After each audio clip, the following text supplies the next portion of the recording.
اگر امت باقی معاملات کی طرح ناموس رسالت پر حملے کو برداشت کرنے کی پوزیشن میں آ جاتی ہے تو یہ بات سن لے کہ امت کے پاس پھر کچھ بھی نہیں بچتا ہے، امت کے پلے پھر کچھ بھی نہیں رہتا۔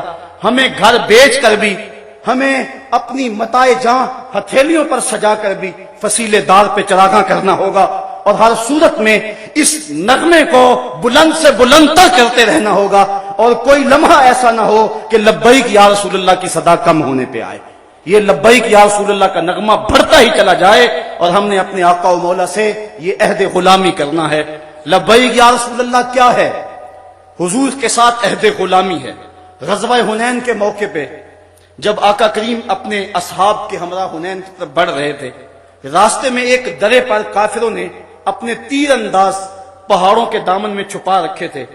مسلمان تو لڑائی کے لیے جا رہے تھے، لیکن اچانک جب حملہ ہو گیا تو اس غیر متوقع حملے کی وجہ سے مسلمان پریشان ہو گئے، اور ایک مرتبہ لشکر کے اندر بھگدڑ مچ گئی۔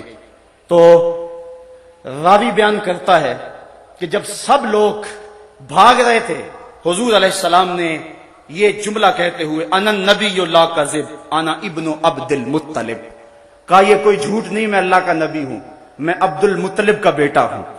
یہ کہہ کے حضور علیہ السلام نے اپنی گھوڑے کو ایڑ لگائی اور حضور علیہ السلام آگے بڑھے، اور حضور نے دائیں مڑ کے دیکھا اور فرمایا یا معاشر الانصار، اے گروہ انصار۔ تو سب انصار نے مل کے جواب دیا لبیک یا رسول اللہ ابشر نحن معاک، حضور ہم حاضر ہیں، آپ کو بشارت ہو، آپ خوش ہو جائیں، ہم آپ کے ساتھ ہیں۔ پھر حضور نے بائیں سمت دیکھا اور پھر کہا یا معاشر الانصار، تو صحابہ نے پھر کہا لبیک لبیک نحن معاک یا رسول اللہ، حضور ہم حاضر ہیں، ہم حاضر ہیں، ہم آپ کے ساتھ ہیں۔ اور جلدی جلدی اپنے اونٹ موڑنے لگے۔ روایات میں پڑھا ہے کہ جب صحابہ اونٹ موڑتے تھے، اگر کسی کا اونٹ سرکشی کرتا اور واپس نہیں مڑ رہا تھا، اس نے اس کو بھی بوجھ سمجھا اور اونٹ سے چھلانگ لگائی اور دوڑتا ہوا حضور کے پاس آ گیا اور کہتا تھا لبیک لبیک نحن معک یا رسول اللہ صلی اللہ علیہ وسلم، حضور ہم حاضر ہیں، ہم حاضر ہیں، ہم آپ کے ساتھ ہیں۔ آقا کریم علیہ السلام کو صحابہ نے وہ جو جواب دیا، آج اس جواب کا تسلسل اور اس کے صدائے بازگشت پوری دنیا پہ گونج رہی ہے، اور کائنات کا ایک ایک بچہ، ایک ایک مسلمان یہ پکار رہا ہے۔ بلکہ یہ جب پہلی مرتبہ ایسا ہوا، یہ تو حرم کی دیواروں پر بھی اور مکہ المکرمہ اور مدینہ شریف کے درمیان جو روڈ ہے وہاں بڑے بڑے بورڈ اویزا کر دیے گئے اور وہاں لکھا گیا لبیک یا رسول اللہ۔ آج ہم نے عہد غلامی کرنا ہے اپنے آقا سے، اور ہم نے اپنی محبت کا اظہار کرنا ہے۔ بات جہاں تک حضور کی عظمت کی ہے، اللہ تعالیٰ نے قرآن میں فرمایا وَرَفَعْنَا لَكَ ذِكْرَكَ، محبوب تیرا ذکر ہم نے بلند کیا ہے۔ یہ ڈنمارک کے لوگ جو مرضی کرتے رہے، حضور کی عظمتوں کو ہٹا سکتے، چاند کی طرف منہ کر کے تھوکنے سے اس کی نوری کرنوں کو میلا تو نہیں کیا جا سکتا۔ وہ ہیرا کا چاند، وہ عرب کی روشنی، وہ آمنہ کا راج دلارا، جس کے سر پہ وَرَفَعْنَا لَكَ ذِكْرَكَ کا تاج میرے رب نے رکھا ہے، اس کی عظمتوں کو کون گھٹا سکتا ہے؟ یہ ہمارا امتحان ہے، یہ ہماری آزمائش ہے کہ ہم اس سلسلے کے اندر کیا کرتے ہیں اور اس سلسلے کے اندر اپنا کردار کیا پیش کرتے ہیں۔ میرے آقا کریم نے جب بھی اپنے گستاخ کے لیے کسی شخص کو پکارا، ہمیں تاریخ بتاتی ہے کہ اس نے لبیک کہتے ہوئے عرض کی حضور میں ایک لمحے کی تاخیر کے بغیر حاضر ہوں۔ ہمیں تاریخ بتاتی ہے کہ ایک بدبخت خالد الحزلی مکے میں بیٹھ کر حضور کی توہین کرتا تھا۔ ایک دن حضور نے ابن انیس سے کہا ابن انیس میری بات سنو، تو انہوں نے جواباً کہا روحی لے روح کا فداؤن مرنی بما تشاء، حضور میری روح آپ کی روح پہ قربان ہو، آپ حکم تو کریں میں پورا کروں گا۔ تو آقا کریم نے فرمایا کہ میرا حکم یہ ہے کہ خالد حزلی کا مجھے سر لا کے دو۔ تو پھر انہوں نے یہ نہیں کہا کہ میں اکیلا ہوں، میں تنہا ہوں، وہیں سے اٹھے اور مکے کا سفر شروع کیا، اور 18 دن کے بعد واپس بھی آ گئے اور اس کا سر حضور کے قدموں میں ڈال دیا۔ تو جب آقا کریم علیہ السلام نے اس کو دیکھا تو آقا کریم نے اسے مبارک دی اور اپنا عصا عطا فرمایا اور فرمایا کہ یہ تیرے اور میرے درمیان حشر کے دن نشانی ہوگی۔ اور پھر حضرت ابن انیس رضی اللہ تعالی عنہ جب فوت ہونے لگے، آپ نے اپنے اہل خانہ کو وصیت کی جب میں مروں تو یہ میرا عصا جو ہے جو حضور نے مجھے عطا کیا میرے کفن میں لپیٹ دینا۔ تاکہ کل قیامت کے دن میں عصا لے کر حضور کے سامنے جاؤں. اور آقا نے کہا تھا کہ یہ میرے اور تیرے درمیان حشر کے دن نشانی ہوگی. میں جب یہ لفظ پڑھے تو میری روح کانپنے لگی، میرا دل پھٹنے لگا اور عجیب کیفیت میرے اوپر طاری ہو گئی. میں نے کہا ابن انیس تیرے پاس تو نشانی موجود ہے، حضور نے عصا دیا اور حشر میں تو نشانی پیش کر دے گا. اگر حضور نے ہم سے کوئی نشانی مانگی تو کیا نشانی ہمارے پاس ہوگی؟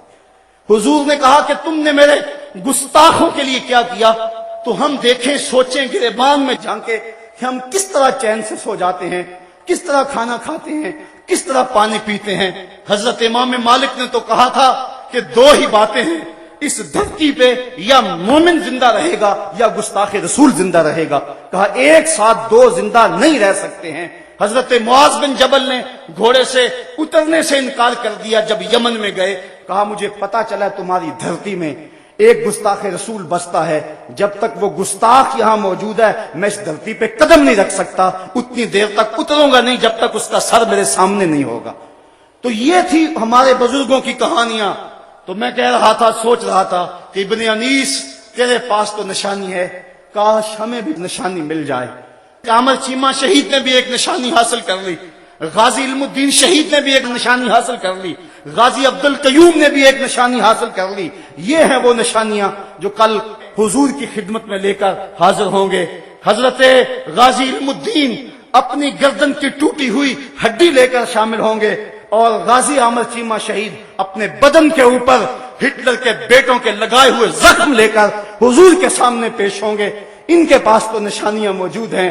پھر میں نے سوچا چلو لبیک یا رسول اللہ کانفرنس میں زور لگا کے لبیک یا رسول اللہ کہہ کے عہد تو کریں کہ اور ہمارے مقدر، پھر ہماری یہ قسمت کہ ہمیں بھی کوئی نشانی مل جائے اور ہم بھی اس پہ ساری زندگی ناز کریں اور اپنے بچوں کو نصیحت کریں کہ اس کو ہمارے کفن میں لپیٹ دینا. آج اس نشانی کی طلب کے لیے، اس کی آرزو کے لیے، اپنے آقا سے عہد غلامی کرنے کے لیے اور اپنی جان، اپنا مال، اپنی صلاحیتیں، اپنا وقت، اپنی نسلیں حضور پر قربان کر دینے کے لیے اس عزم کے ساتھ لبیک یا رسول اللہ کا نعرہ بلند کریں. یہ ایک رسم نہ ٹھہرے بلکہ یہ تمہارے دل کے دھڑکن کی صدا ہو اور دل تمہارے آنسو اس کے صدا کے اندر جذب ہوں اور محبتوں کے ساتھ اپنے آقا سے عرض کریں لبیک یا رسول اللہ، لبیک یا رسول اللہ، لبیک یا رسول اللہ.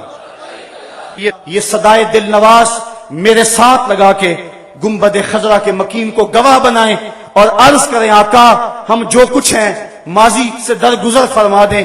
آج ہم عہد کرتے ہیں کہ ایک ایک سانس آپ کے نام وقف کر دیں گے.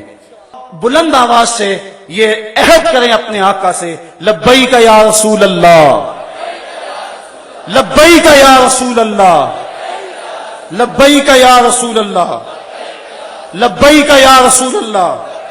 حضور ہم حاضر ہیں، ہمارے دل بھی حاضر ہیں، ہماری جان بھی حاضر ہے، ہماری نسلیں بھی حاضر ہیں. لبیک یا رسول اللہ.